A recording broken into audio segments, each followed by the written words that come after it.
Magandang araw mga kababayan, muli po tayo nagbabalik dito sa ating mainit na isyo patungkol nga po doon sa banat ni President Bongbong Marcos na kung saan ay hanggang ngayon ay umaani pa po ng iba't ibang komento sa ating mga netizen, particular po sa ating mga taong bayan.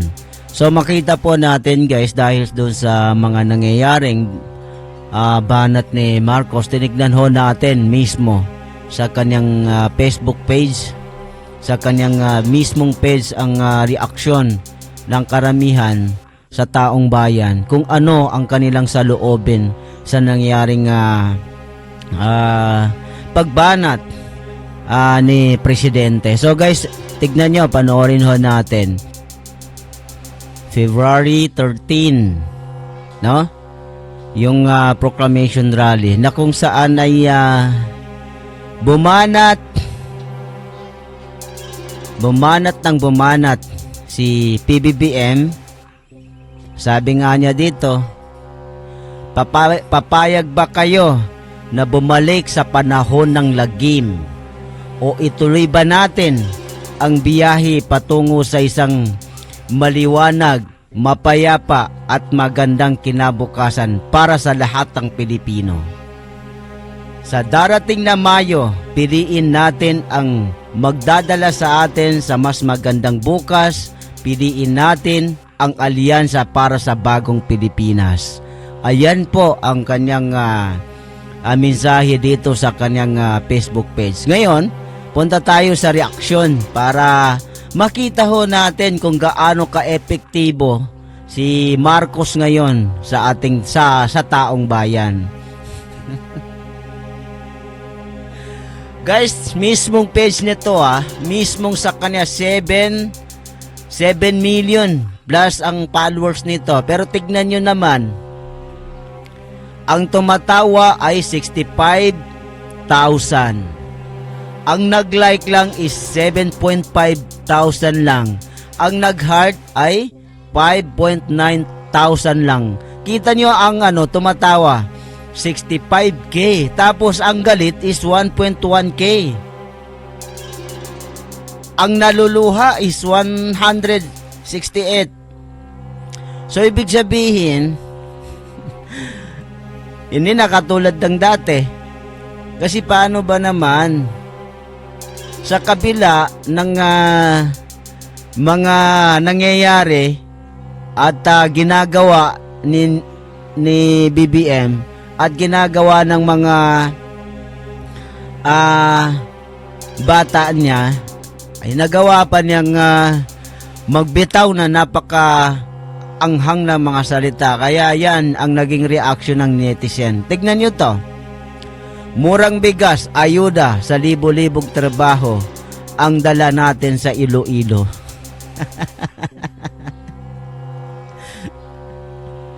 Anak ng tokwa naman, no? 3 taon na. Ni piso, hindi man na bumababa yung bigas, mas lalong tumataas eh. Tapos, ulitin na naman sasabihin sa taong bayan. So, tignan natin yung yung reaction o comment. Kita niyo tumatawa sa inyo? 66,000 ang tumatawa sa inyo, samantalang nagla-like lang sa inyo is 9,100 lang. Ang nag-heart naman is 7,400. Oh, kita niyo yung mga tumatawa? Umabot na po ng 66,000 ang tumatawa sa mga sinasabi po ninyo. Tapos ang galit is 1.1. Kasi nga po sir, sawa na ang taong bayan sa mga sinasabi lang hindi ginagawa. Ayan ang nangyayari. Ngayon, dito tayo sa ito. Guys, sa Ilocos mismo to kung saan ang pinakalugar niya. Sa Ilocos mismo to, ang pagkakaalam ko ito yung proclamation rally ng alyansa na mismo doon sa Ilocos Norte. Ayan. Dito sa Ilocos natin unang ipinakilala ang alyansa ng Makabagong Pilipinas. Hindi lang kumpleto, kundi matatag, hindi malakas, di handang lumaban. Ayan. Pasensya na lang po, hindi tayo masyado marunong magbasa. Wala sa ating ang yumuyuko sa dayuhan. Wala sa atin ang may bahid ng dugo o korupsyon. Ang ticket natin ay subok na at matibay at walang takot ipaglaban ang bayan. Ayan po ang kanyang sinasabi diyan po sa proclamation rally po ng alyansa para sa bagong Pilipinas. Yun pala yun. Ngayon, titignan natin yung reaksyon ng taong bayan dito. Kasi maganda yung sinasabi niya. Kompleto yung ticket nila, complete kumbaga. Alos lahat ng pinaka malakas, matatag at mapanglaban na grupo nasa kanya na. So tignan natin yung reaction ng mga tao. Ayan, nako, 50,000 tumatawa, 11,000 ang nag-heart, tapos 9.9 ang nagla-like. At tignan natin yung galit. Nako, 1.1 talaga ang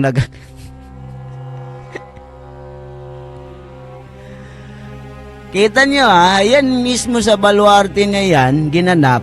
So, kung makikita ho natin guys, no, hindi na umaangat si PBBM. Hindi na tulad ng dati na kasama niya si Inday, ay malakas na malakas yung kanyang Kasi kung titignan nyo dito, talagang makikita nyo naman yung mga post niya na talaga tignan nyo to, mismong page na to, pakita natin yung ayan, Bongbong Marcos 7.4 million followers. Ayan, malinaw na malinaw. Ngayon, bisitahin nyo guys para makita ninyo, no?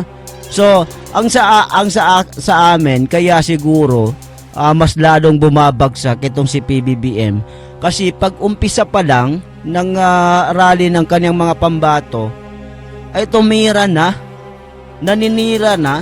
Hindi naman dating ganyan yan kahit anong sinisira ng tao sa kanyang time na hindi yan sumasagot.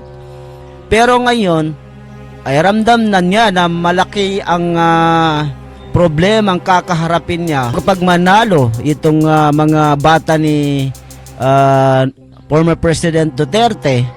Ay malaking problema ang haharapin niya dahil sa mga pinagkagawa nila nitong nakaraang 3 taon. Una po, itong flood control project na 5,500, pero kita nyo naman yung naging resulta. Sa isang taon na sunod-sunod, ang naging resulta ng 5,500 flood control project? Ano nangyayari? Ngayon, ang budget na yan, ang budget kada araw sa project na yan ay umaabot po yan ng 1 billion plus a day. So ganun po kalaki. Ngayon, yan yung karamihan sa taong bayan na hinahanap, yung flood control project. Ngayon, yung hinahanap yan, na-divert yung problema. Ginagawan ng kung ano-ano si BP Inday, na? Para may divert yung problema, para may divert nila yung kanilang mga pinagagagawa at si BP Inday ang iniipit nila.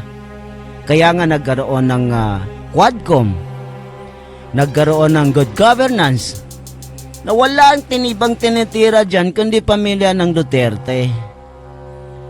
Kasi nga po yun, dinadivert nila yung kanilang tinatago sa pinaggagawa nila sa taong bayan para doon may tuon ang pansin sa mga Duterte family. Kaya nga hanggang ngayon, yung lakas ng Duterte hindi talaga bumababa, mas lalong lumalakas. Kasi paano po, sila po ang nakitaan namin, nakitaan ng taong bayan na sila yung nagsasabi ng totoo at talagang nagmamahal sa taong bayan at nagmamahal sa Pilipinas. No? Kasi kung titignan natin yung flood control project nga lang 5,500 flood control project na bangga ng barko. Masisira ba lahat yan kung isa lang yung mababangga? Isa lang naman yung barko na nakabangga ng flood control project. Ba't madamay yung 5,000 plus? So yun po yun. So guys, para po mapatunayan po ninyo na talagang bumababa na talaga ang written ni PBBM. Kahit mismo sa page niya, dalawin nyo po. So hanggang sa muli po, Amililian PH, sana mag-subscribe po kayo sa aking channel at huwag mong kalimutan i-click ang notification bell para matulungan nyo po ang aking channel. Magandang umaga po at mabuhay po ang Pilipinas.